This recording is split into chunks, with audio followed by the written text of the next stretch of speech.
Hello, everyone. You know that moment when you're holding it together? When everything inside is breaking, but you're keeping your face still, your voice steady, your body composed, and the effort of not crying, it's taking everything you have. Why are you holding it back? So there's this phrase, I tried so much not to cry, and there's something in that. Something about the trying, the effort, the control. Like crying is something to prevent, something to avoid, something that would be weakness or failure or too much. But what if it's not any of those things? What if crying is just a release, a body response, a way of processing something too big for words? And the trying not to, that might be the problem. That might be what's creating more pain. My chest feels so tight right now just thinking about it. Wait, let me sit with this. There can be this experience where someone's in pain, real pain, not just physical, but emotional, psychological, soul level pain. And there's this impulse to hold it in, to not let it show, to not let it overflow, to maintain control. And that control, that holding, it takes energy, real energy, energy that could be used for healing, for processing, for moving through. But instead, it's being used to contain, to suppress, to keep everything locked down. Does that feel familiar? That exhaustion that comes from trying not to feel what you're feeling? Because the not crying thing, it's not just about tears. It's about not letting yourself break, not letting yourself be vulnerable, not letting yourself be seen in your pain. And there can be reasons for that. Good reasons, maybe. Safety reasons, survival reasons. But there can also come a point where the protection becomes a prison, where the control becomes a cage, where the trying not to cry is causing more damage than the crying itself would. My hands are actually trembling right now. So the second part, you will be blessed for all the pain. And there's something really problematic about that statement, something that might sound comforting, but actually isn't, because it's making pain transactional. It's saying you suffer now, you get rewarded later, you endure this, you earn that. But what if that's not how it works? What if pain doesn't earn you anything? What if suffering doesn't accumulate cosmic points that get cashed in for blessings later? What if pain is just pain, and what you do with it, how you move through it, whether you let yourself feel it or spend all your energy trying not to, that's what matters. Not the blessing that might come, but the processing that needs to happen now. Wait, I need to say that more carefully. I'm not saying blessings don't exist. I'm not saying good things don't happen after hard times. I'm just noticing that the idea that you will be blessed for your pain, it might keep you stuck in the pain. It might make you think the pain has purpose, that it's earning you something, that you need to endure it to deserve the good stuff later. And that belief, that framework, it might stop you from actually dealing with the pain, from feeling it, from letting it move through you. Because if it's earning you something, you might hold on to it. You might make it mean something it doesn't mean. My jaw's clenched so tight I can feel it in my temples. Have you noticed that pattern in yourself? Where you try to make your pain mean something? Where you try to give it purpose so it feels more bearable? Tell me in the comments if this resonates. Because here's what I'm sitting with. Pain doesn't need purpose. Pain is just pain. It's a signal. It's information. It's your system telling you something is wrong or something needs attention or something needs to change. And when you're trying so hard not to cry, when you're holding it in with everything you have, you're ignoring that signal. You're suppressing that information. You're treating your body's response like it's an enemy instead of a messenger. And that can create more pain, different pain, the pain of being disconnected from yourself, the pain of not being able to process what you need to process, the pain of holding so much inside that there's no room for anything else. My throat feels so tight right now, like I can barely breathe. Wait, let me come back to the blessed part. Because there's this narrative in spirituality, in religion, in self-help culture, that suffering is noble, that it makes you stronger, that it earns you favor, that God or the universe or whatever rewards you for enduring pain.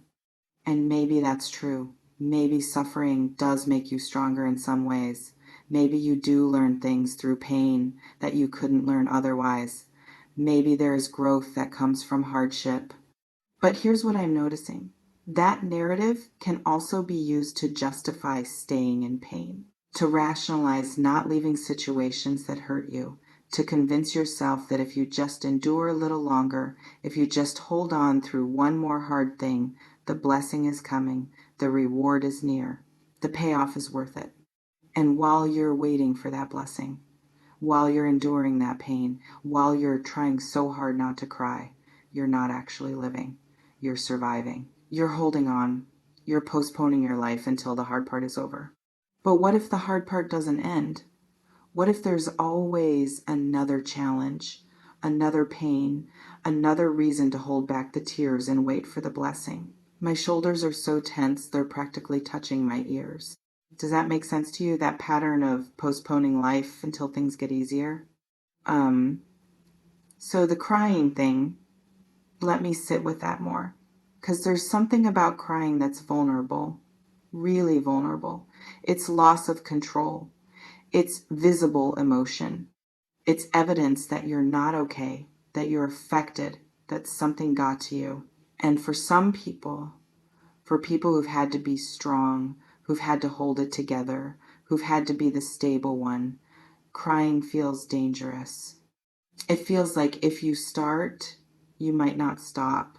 Like if you let one tear fall, the whole dam breaks and you'll be completely overwhelmed. And that fear, that concern, it might be valid. It might be based on real experience, on times when you did break down and there was no one there to help you put yourself back together, on times when vulnerability was punished instead of held. But living in fear of your own emotions, living in constant control mode, that's exhausting. That's depleting. That's using up resources you need for other things. Wait, I'm not saying you should just cry all the time. I'm not saying losing control is always good. I'm just noticing that trying so hard not to cry might be costing you more than the crying itself would. My chest feels like there's a weight on it. Have you noticed how much energy it takes to hold back tears? How much tension builds in your body? How exhausted you feel after spending hours or days trying not to break? Tell me in the comments. Because the energy you're using to not cry, what if you used it differently? What if instead of suppressing, you allowed? What if instead of controlling, you released? What if instead of trying to earn blessings through enduring pain, you just process the pain? Let it move through. Let yourself feel it without making it mean something about your strength or worth or spiritual status. And that processing, that allowing, it might actually be what creates space for something new. Not a blessing that you earned through suffering, but just space, room, capacity for something different to exist. My hands just stopped trembling and I didn't realize they were doing it. So the you will be blessed part, if I'm being really honest, if I'm sitting with what might actually be true, that promise, it might be keeping you stuck. It might be making you think you need to suffer more before you deserve good things. It might be convincing you that the pain has a purpose when really it's just pain and you're allowed to try to ease it, to heal it, to move through it without needing cosmic permission. Because you don't need to earn relief. You don't need to accumulate enough suffering points before you're allowed to feel better. You don't need to prove you can endure before you deserve to rest. You're allowed to cry. You're allowed to break. You're allowed to not be strong every single moment of every single day. You're allowed to process your pain instead of performing strength through it. And that permission, that allowance, it doesn't come from some future blessing. It comes from you right now, choosing to let yourself be human, choosing to let yourself feel, choosing to stop trying so hard not to cry and just letting it happen if it needs to happen. My jaw just unclenched and the relief is immediate. So I guess what I'm observing is the trying not to cry and the waiting to be blessed, they're connected. They're both about postponing, about enduring, about making pain mean something so it feels more bearable, about believing that if you just hold on long enough, control it well enough, suffer through it completely enough, then you'll deserve the good stuff. But what if that's backwards? What if the good stuff, the relief, the ease, the blessings, or whatever you want to call them, what if they're not earned through suffering? What if they're available now? Not as a reward, just as possibility, as option, as something you can move toward instead of something you have to wait for. And moving toward them might require letting go of the control, letting go of the trying not to cry, letting go of the belief that your pain is currency that buys you future happiness, letting go of the narrative that suffering makes you worthy, because you're already worthy. You don't need to earn it through pain. You don't need to prove it through endurance. You don't need to hold back tears to demonstrate strength. Does that land for you? My throat is still tight, but I can breathe a little easier now. So when you're trying so much not to cry, when you're holding it in with everything you have, when you're waiting for the blessing that will make the pain worth it, you might ask yourself, what am I actually doing? Am I processing or am I suppressing? Am I moving through or am I stuck? Am I honoring my experience or am I performing for some future payoff? Because the crying, the breaking, the falling apart, that might not be weakness. That might be your body trying to heal, trying to release, trying to process something too big to hold. And the blessing, the good stuff, the relief, that might not be out there in the future waiting for you to suffer enough to earn it, that might be available now, in the letting go, in the allowing, in the trusting yourself enough to feel what you feel without making it transactional.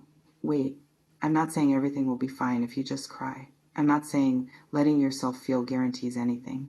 I'm just noticing that the trying not to feel, the holding it in, the waiting for blessings to justify the pain, that might be creating more suffering than the original pain itself. My shoulders just dropped and I can feel the tension leaving. So I don't know what pain you're in. I don't know what you're trying not to cry about. I don't know what blessing you think you're earning. But I do know that you're allowed to feel. You're allowed to break. You're allowed to stop trying so hard to hold it together. And maybe that's the real blessing, not some future reward for enduring, but the present relief of letting yourself be human, of letting yourself process, of letting yourself cry if you need to cry without making it mean you're weak or broken or unworthy. Does that make sense to you? I don't sell futures. I build architects. No predictions, just the raw truth for the tough ones. Stay magic, stay in the now.